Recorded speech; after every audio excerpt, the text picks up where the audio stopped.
All right, great. I appreciate everyone kind of kept this at a high level and we're able to cover three great project areas.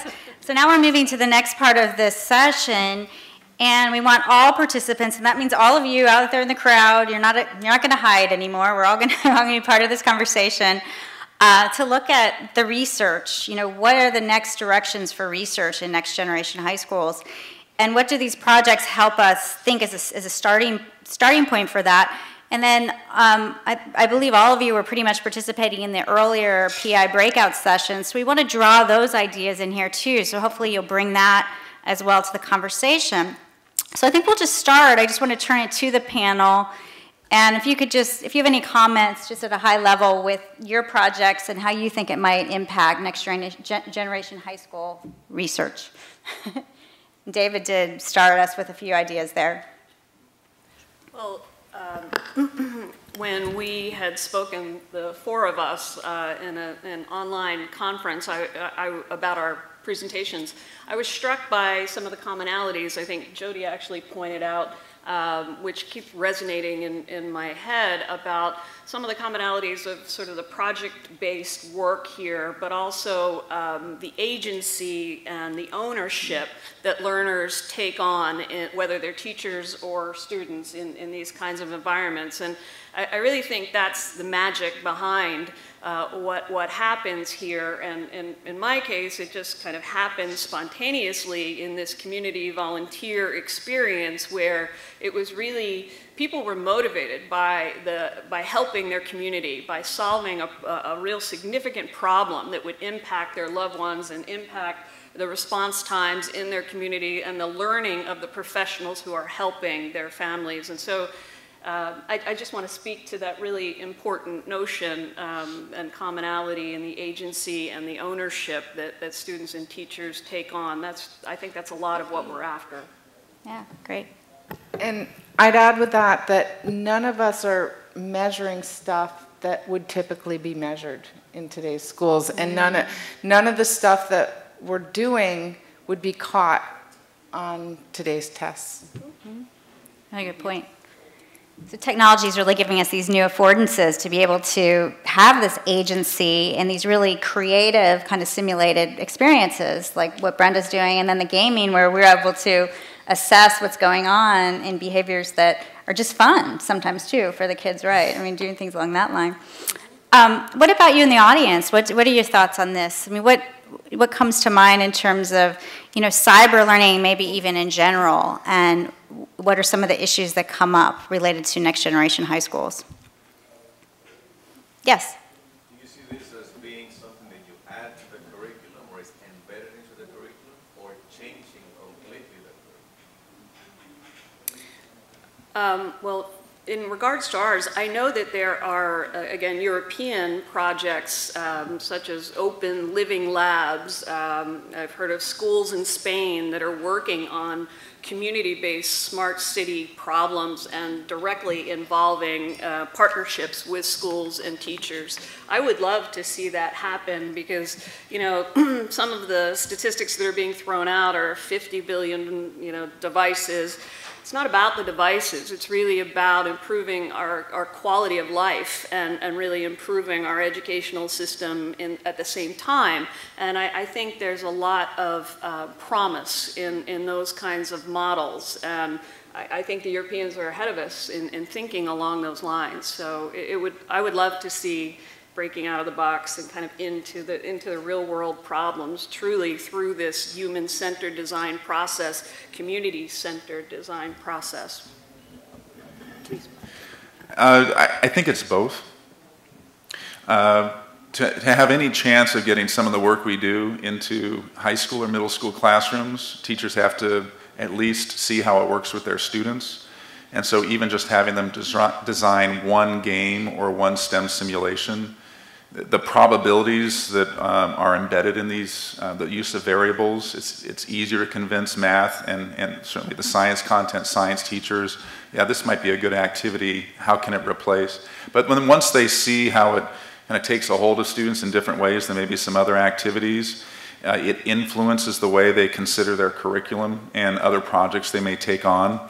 We've had some teachers, some elective teachers certainly, who've started with just a 1-2 week project, and eventually now they have an entire semester worth of curricular sequences to work with. So, but I do think with respect to some of the other models that have been out there for a number of years elsewhere, that there is a combination of both. There is integrated STEM content. It's not just a math class where, oh, this relates to science, or this is a science class where, well, you know you're going to have to use units for this. This is where they're truly designed to be STEM integrated units, and some colleagues in the Netherlands have developed 40 of these, and they're used at kind of the last couple years of high school. And they have things, they're just a fascinating range of resources to draw from, where we're not trying to just reinvent the wheel, and how to really get these as part of the regular schooling process. Great. And I'd say I'm not thinking of it as reinventing school as much as reinventing how we think about learning, and that the school is one component in a ubiquitous learning environment. And so the school, we need to find ways that the school can bridge to the learning that happens and leverage the learning that happens outside of school. Good question. Yes? I have a question. So in Brenda, in your project, it was explicit that you're studying how people are interacting and all that. I wasn't sure I got that lens from the other two projects. You know, the dimension of not just about the kid with the game, but what is it about students interacting with the game and also learning from each other, not just kid the game. Is that part of it too? Yeah. So we can only talk for 8 minutes. But we have two foci of research. One is what is happening cognitively in the game, and then what is happening in the classroom to bridge that. And I'm really excited about some of the stuff she's doing. That it's very integrated. So the one graph that you saw with the student motivation, so when we saw this pattern between teachers' instructional choices and the classroom environment and student motivation, we folded that right back into the professional development and communicated that back to teachers, and actually went through modeling scenarios of what these different things might look like in classroom kind of role-playing activities, which is a lot of fun. And so teachers are now looking back at their classroom and seeing that it's not just guided discovery, which could be very teacher-directed too, where there's sense-making going on, but the teacher's leading the discussion. It's whole class guided discovery. So what we've really kind of narrowed to is this kind of community-based guided discovery, where there's a role that student-to-student interaction plays. And you can choose to do this in a very teacher-directed manner, or you could choose to break open the instructional space a little bit more, and rather than go from start to finish, have students really reflect, make sense, support each other. When we get to the troubleshooting scenarios that are inherent in any kind of programming activity, are you just going to run around the classroom for 35 people and help everyone out as one teacher, or are you going to find a way to change your classroom environment so you're not going to just drive yourself nuts? So it's an easy sell when they at least experience the troubleshooting piece for the first time. So good. Yes. Sort of. Yeah, take the microphone. Sort of in that vein, I'm wondering if you're looking at specifically the scaling of teacher PD in online learning communities. So often a teacher who might be doing this in their school will be the only teacher in their school doing something like this. How are you looking at mechanisms for supporting online teacher communities to help support teachers while they're like forging this new path? So with the online professional development, the project is called O-Dreams. And we work with eMints out of Missouri, and they've designed the content and the resources available. So eMints has been in the game for a long time in terms of online professional development. And I know as part of what they do with our project, they do have online communities. It's not a massive open course. It's a closed course. There's a certain enrollment because they're trying to pay attention to the communities that develop within a cohort of 20 or 30 teachers at a time. So, it's part of the work that eMints is very familiar with and has the expertise with. We check in every week and how things are going. So we contribute to it and we inform that. but they handle more of the online professional development work. So yes, it is part of the work. We have an interesting challenge in that our products are commercial and they go out there and we don't always know what teachers are using it. And we went to we're launching our project on Zoombinis right now, which is a computational thinking game. And we went to CSTA and ISTE and these conferences, and teachers don't have a common language around computational thinking. It was a very hard approach. But there's 4,000 teachers using Zoombinis. So we're taking the backward approach, and we're saying, okay, let's develop a community out of the teachers that already chose the game and figure out what they need and how to support them. Great, great. Any comments from the audience on this topic? I want to get you all into, we're not the only experts up here. You all are too. Any thoughts about this? Yes, please. Can you go to the microphone if you don't mind? That'd be great.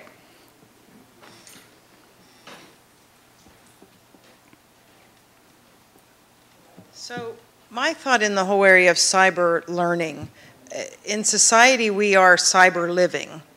So a whole area and a research challenge in this area would be really to look at policy stops and starts that have kept this from being ubiquitous. It's not everywhere. It's the one-off. It's always the individuals who are doing really interesting things, those that are reaching out, finding fun projects and activities to connect to.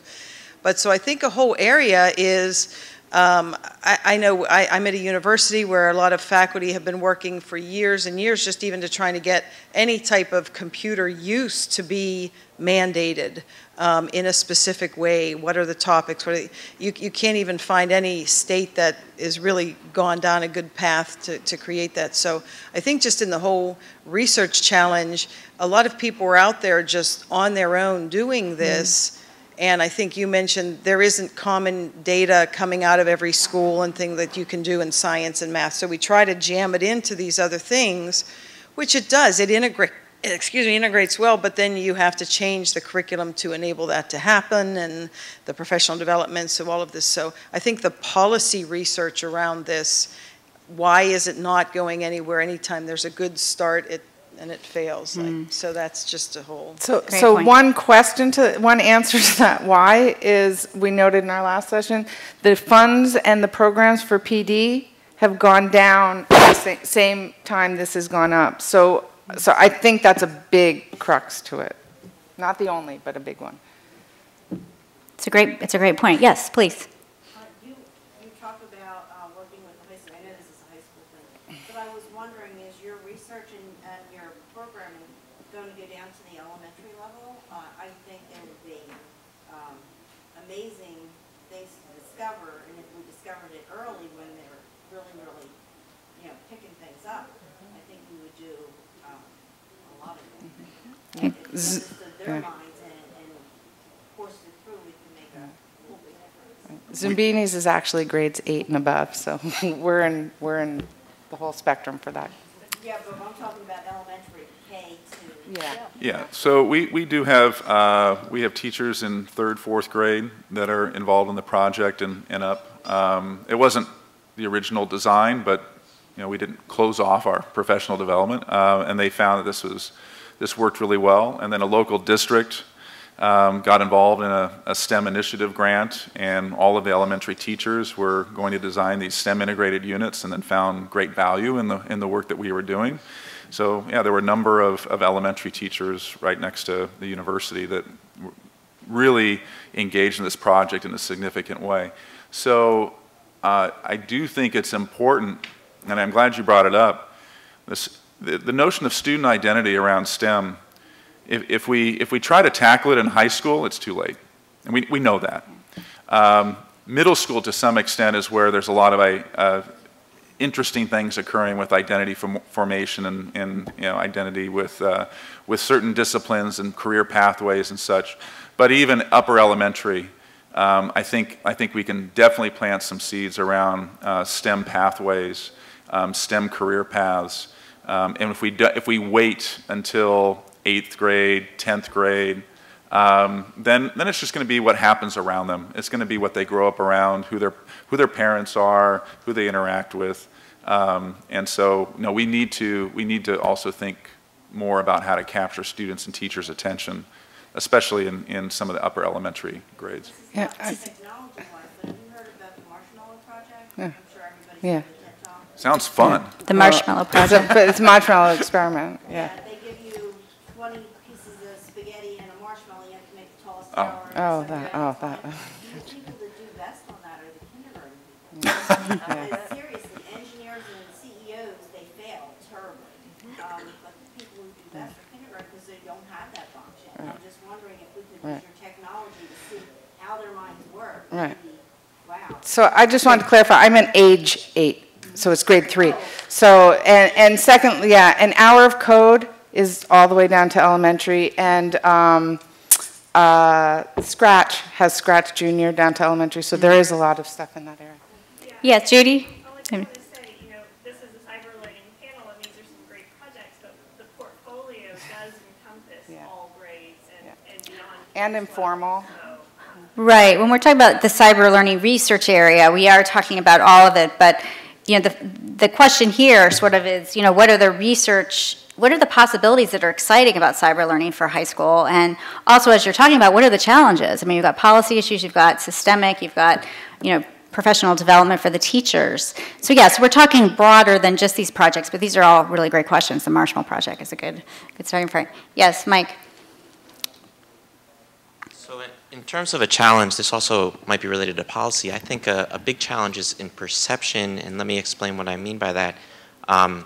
So for every online professional development using the model that you're talking about, David, there are 10 that are more like Khan Academy, where it doesn't look good. There's not really good learning science behind that. And similar to Zoombinis, there are 1 million startups that are supported, a lot of angel investing, but it's a very direct instruction-based model that is not very useful.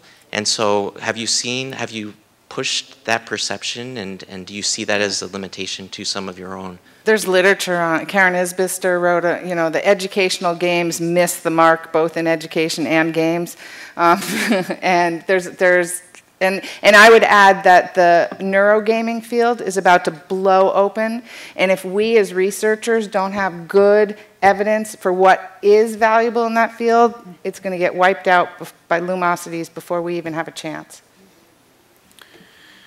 Good point. Yes. Could you go up to the microphone? That'd be great.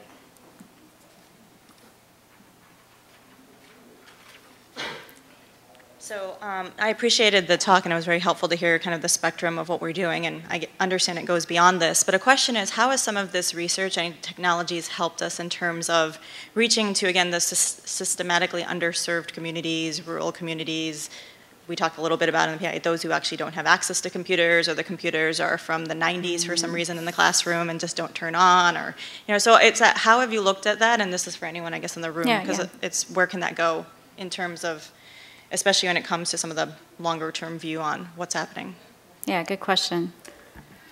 Thoughts from the audience on this? I guess the way I look at this is we've all had experiences that might bring to bear, particularly in community-based problems. And so that is a place to start, where if you really believe in a human-centered design process to solve problems, you can incorporate those from all walks of life and help to, you could look at it like almost a crowdsourcing type of an experience to really see what things bubble to the top and where people's experiences are, where the obstacles, where the problems are. Those are all ripe areas for what I think is design research, and in the process of creating and designing, if it is kind of a systematic thought-through process of human-centered design, research dovetails in there. And not only do we learn about learning, but we also perhaps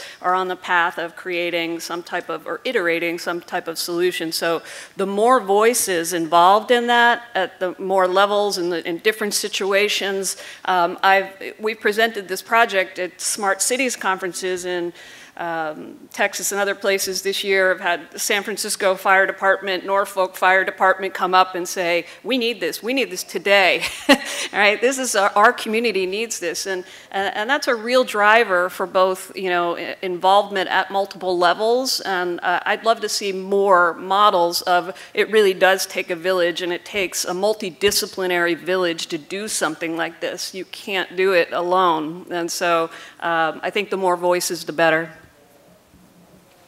I'd say seize the platforms like mobile technologies. Choose your platforms wisely. Look where people do have access, and don't develop for the ones that they don't. And seize the models that did work. Like Navajo Nation was totally wired long before lots of other places. Look how that happened, and figure out how those things happen. So we intentionally engaged suburban, urban, rural, Native American, tribal school communities. And I mean, it's about how is information going to be disseminated to communities, and which communities are connected to those communication pathways so that they find out what's going on and can participate. We've noticed no differences whatsoever across within those communities, how students engage with that work and the outcomes of that work. The real key, though, is the teacher.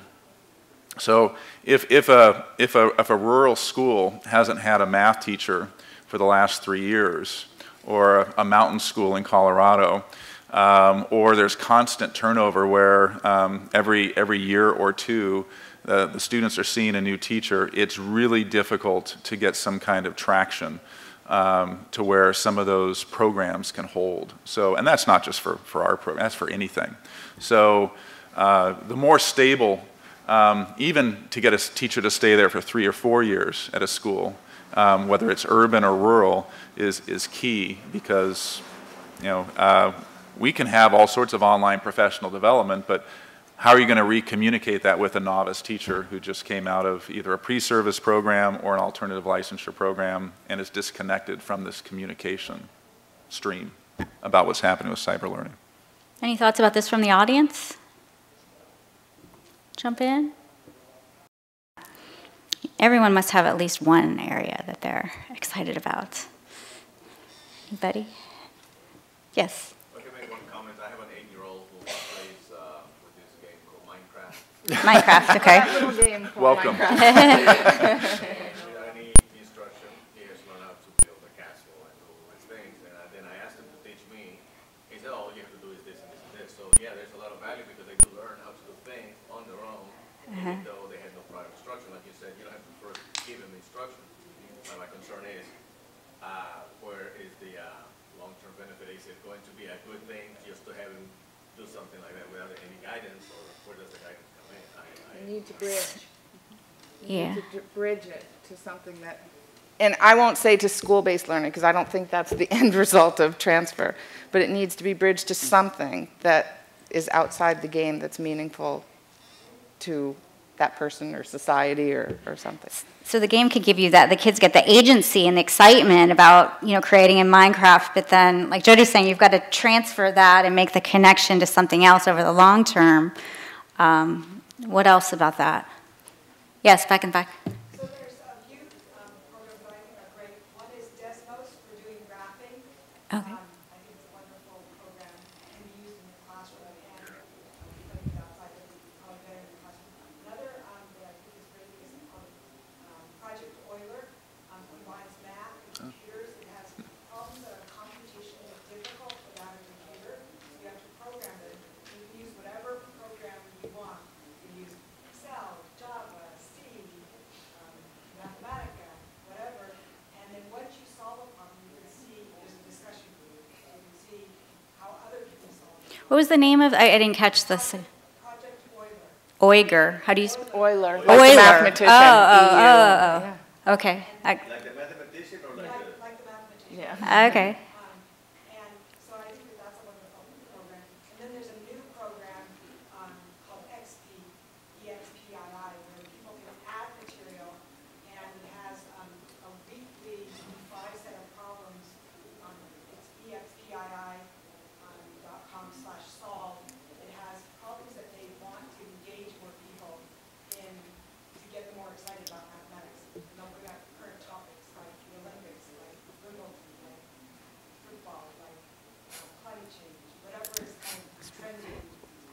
Yeah, great. Great, thank you. Yeah, I mean, I think what's come up too is that the integration of STEM content and to use these kinds of games or other kinds of experiences, students get a more inclusive understanding of STEM beyond just one subject area. As David was mentioning in Europe, where they tend to do more of that integrated in their school curriculum. Yes? Where this would go, and can you hear me, or do I need to go up to the mic? Go up to the mic, it would be great. I should be more, I should be more insistent. Thank you. So just another thought is in terms of how this can be used in the future, and we're seeing it throughout industries, is shortening or essentially the research time, because you're effectively live testing while you do this. And I think that, I mean, that's fantastic, right? We don't have to wait anymore, right? It's, R&D is, for us, it's speed to failure, and you effectively have that. So I think one of the long-term things is how can you institutionalize that more from a research perspective so that you're pushing more and more out faster and kind of getting to that. And it sounds like we're there, but I'm just thinking in the horizon, it still feels like it's not intrinsic to how we do research today in the higher ed community. So I'm hoping you all are going to take it there. I also don't think we're that fast. And it took us 4 years to really ground truth and really validate our models. So it's, once they're validated, then we can replicate for that game over and over again. But to get to a place where we can say this means that, and we're really sure that that means learning, it's not fast. So, sorry.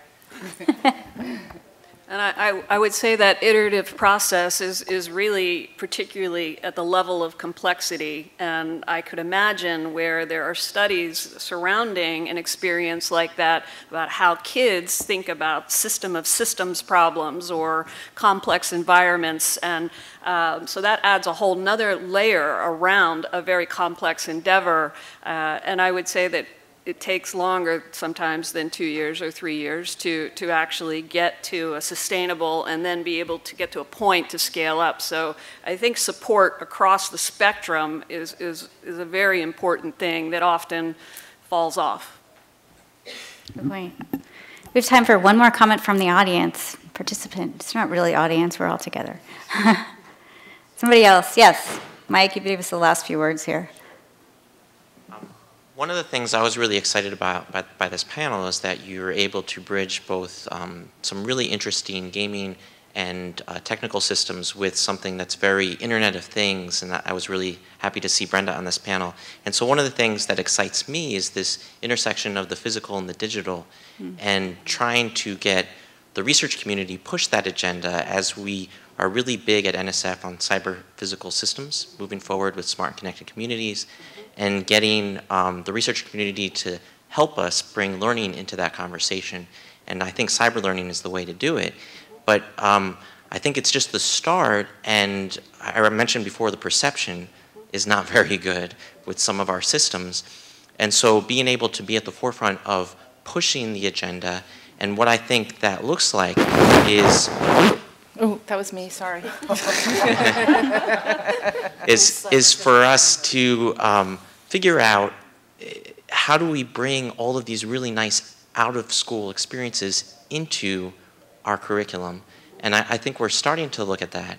But even more, we talk about, you know, thinking about rural or other different difficult situations with underrepresented, underprivileged students, and one of the things I'm trying to think about is the way that we have infrastructure built into a system, but yet still have opportunities to bridge physical and digital with something that's very low technical and low, just low infrastructure. And so there's the two. We have to increase the high fidelity infrastructure at the same time that engineers are talking about building new cities. But at the same time, we also have to think about the rural communities and how do we get the Raspberry Pis to bridge that gap as well. Great. Well, that's a great way to end. There's some really good thoughts there. Thanks, Mike, and thanks everyone that's participated. After lunch is on your own, so go grab something. Then we'll be coming back at 1. The socio-emotional panel will be in this room. It says we moved this was supposed to be across the hall, so that will be in this room. And the advanced curriculum one will be across the hall where you were earlier. So thanks everybody for participating. Yay!